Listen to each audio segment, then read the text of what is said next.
Hello friends, welcome to mother simple kitchen. আশা করি যে যেখান থেকে আমার ভিডিওটা দেখছো সবাই ভালো আছো। আজকে আমি তোমাদের সঙ্গে শেয়ার করব কুমড়োর ছক্কার রেসিপি। কি করে সুন্দর পারফেক্ট কুমড়োর ছক্কা তোমরা অনায়াসে বাড়িতে বানিয়ে নিতে পারো সেটি আমি তোমাদের সঙ্গে শেয়ার করেছি। অনেকেই হয়তো কুমড়োর ছক্কাটা ইজিলি করতে পারো, কিন্তু আমি কিভাবে করি আর কিভাবে এই অতুলনীয় স্বাদ এসে যাবে কুমড়োর ছক্কা দিয়ে, চলো দেখে নেওয়া যাক। আর একটা স্পেশাল ভাজা মশলা যেটা ইউজ করলে পুরো স্বাদটাই পাল্টে যাবে। এর জন্য আমি নিয়েছি এখানে একটা মশলা বানিয়ে নিচ্ছি। আমি এখানে 1 ইঞ্চি মতন আদা নিয়েছি, আর আমি এখানে নিয়েছি একটা গোটা টমেটো। এবার একটা মিক্সিতে আমি এটাকে ব্লেন্ড করে নিচ্ছি, তোমরা চাইলে শিলেও বেটে নিতে পারো। এবার কড়াইতে পরিমাণ মতন সরষের তেল দিয়ে আমি এখানে 2টো আলু নিয়েছি, 2টো বেশ বড় আলু নিয়েছি, আমি কেটে নিয়েছি। তোমরা তোমাদের সুবিধা মতন কেটে নেবে। আমি এটাকে ভেজে নেব। ভাজার সময় আমি এখানে অ্যাড করব সামান্য হলুদ আর একটু নুন দিয়ে আমি ভালো করে ভেজে নিচ্ছি। ভেজে আমি আলুগুলোকে তুলে রাখবো।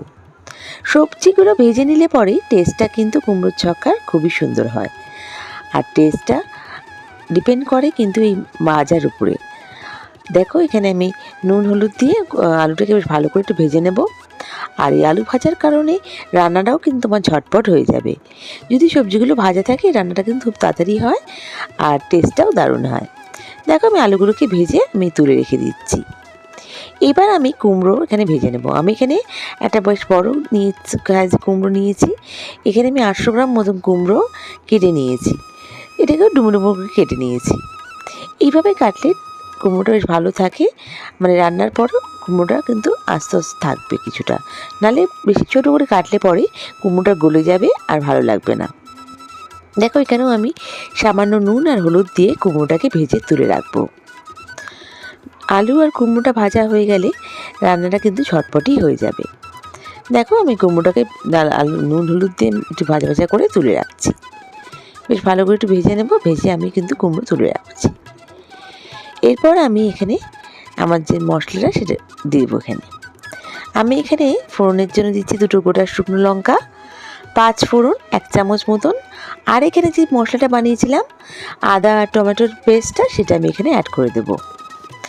খুব কম মশলায় কিন্তু হবে, আর এত সুস্বাদু রান্নাটা কি বলবো, তোমরা নিশ্চয়ই একবার ট্রাই করো। লুচি পরোটা বা কিংবা ভাত সবের সাথেই দারুণ লাগবে। দেখো যখন 5 ফোড়ন দিয়ে একটা সুন্দর ঘ্রাণ বেরোবে তখন আমি এখানে কিন্তু এই মশলাটা অ্যাড করে দিচ্ছি। আমার আদা আর টমেটো বাটাটা দিয়ে ভালো করে একটু কষাতে হবে। দেখো আমি ভালো করে একটু কষিয়ে নিচ্ছি। এটা টমেটোটা ততক্ষণ কষাতে হবে ভালো করে, বেশ কাঁচা ঘ্রাণটা চলে যাবে। এরপর আমি এখানে অ্যাড করে দিচ্ছি হলুদের গুঁড়ো। আমি এখানে 1 চামচ হলুদ গুঁড়ো দিচ্ছি, 2 চামচ জিরের গুঁড়ো দেবো, 1 চামচ শুকনো লঙ্কার গুঁড়ো দেবো।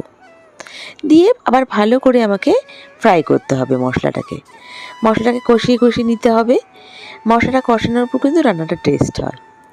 যতটা ভালো কষাতে পারবে ততটা ভালো কিন্তু কুমড়োটা ছক্কাটা হবে। আর এখানে কিন্তু আমি ছোলা যেটা ইউজ করব, ছোলা আমি এখানে 50 গ্রাম মতো নিয়েছি। ছোলাটাকে আমি আগের দিন রাতে ভিজিয়ে রেখেছিলাম, সেটা আমি প্রেসার কুকারে সেদ্ধ করে নিয়েছি। সেই ছোলাটা এখানে ইউজ হবে। এবার আমি স্বাদ অনুযায়ী নুন দিচ্ছি আর একটু মিষ্টি দিচ্ছি। এই কুমড়োর ছক্কার রেসিপিটাতে মিষ্টি দিলে ভালো লাগে, আর এখানে কিন্তু মিষ্টি দেওয়াতে আমার ব্যালেন্সটা, মানে স্বাদের ব্যালেন্স হবে একটা। এবার আমি এখানে দেখো ছোলাটা দিয়ে দিচ্ছি। ছোলাটা আমি সেদ্ধ করে রেখেছি, তোমাদের আগেই বললাম। বেশ ভালো করে এবারটুকু মিশিয়ে নেবো। এরপর যেটা কষিয়ে নিয়ে এরপর আমি এখানে অ্যাড করে দিচ্ছি আমার ভেজে রাখা আলুগুলো নিয়েও একটু ভালো করে কষিয়ে নেব। দেখো একটু ভালো করে মশলার সঙ্গে মাখিয়ে কষিয়ে নিচ্ছি। তারপর আমি এখানে যেটা অ্যাড করবো সেটা হচ্ছে আমার ভেজে রাখা কুমড়োগুলো। এই সব সবজিগুলো আগে ভেজে নিলে তোমাদের রান্নাটা ঝটপট হয়ে যাবে আর খেতেও খুব সুস্বাদু হবে। দেখো ভালো করে একটু মিশিয়ে নিচ্ছি, মশলার সঙ্গে কষিয়ে নেব।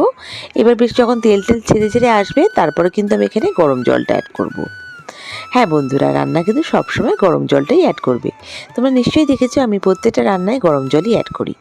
দেখো এখানে গরম জলটা অ্যাড করে দিলাম, যাতে রান্নাটা ঝটপটও হবে আর রান্নার স্বাদটাও বজায় থাকবে। এবার দেখো গরম জলটা অ্যাড করে দিয়ে আমি কিছুক্ষণ ঢাকা দিয়ে রেখে কুক করব। খুব বেশি সময় লাগবে না, তোমরা দেখবে খুব ঝটপট কিন্তু রান্নাটা হয়ে গেছে। সবজিগুলোও তাড়াতাড়ি সেদ্ধ হয়ে যাবে। দেখো আমি ঢাকা দিয়ে রেখে দিচ্ছি। কিছুক্ষণ পর ফিরে আসলাম, আমার রান্নাটা কিন্তু হয়ে গেছে, একদম ঝটপট রেডি আমার রান্না। এবার আমি এখানে অ্যাড করব ভাজা মশলা। আমি এখানে 2 চামচ ভাজা মশলা অ্যাড করেছি। ভাজা মশলায় আছে ধনে, জিরে, মৌরি, এলাচ আর শুকনো লঙ্কা। এটাকে আমি শুকনো খোলায় রোস্ট করেছি। ধনে, জিরে, মৌরি সব সেম কোয়ান্টিটি হবে, এলাচটা কিন্তু হাফ কোয়ান্টিটি হবে। আর শুকনো লঙ্কাটা নিয়ে আমি শুকনো খোলায় রোস্ট করে এটা গুঁড়ো করে রেখেছি। এর ডিটেলস যদি তোমরা জানতে চাও আমার চ্যানেলের রেসিপিতে তোমরা পেয়ে যাবে। আমি এন্ড স্ক্রিনে এটা দিয়ে দেবো রেসিপির লিঙ্কটা। দেখো ভালো করে দিয়েছি। এই ভাজা মশলা দেওয়ার জন্য তোমাদের রান্নার টেস্টটা কিন্তু কমপ্লিটলি চেঞ্জ হয়ে যাবে। আমার রেসিপিটা রেডি, আমি সার্ভ করে দিচ্ছি।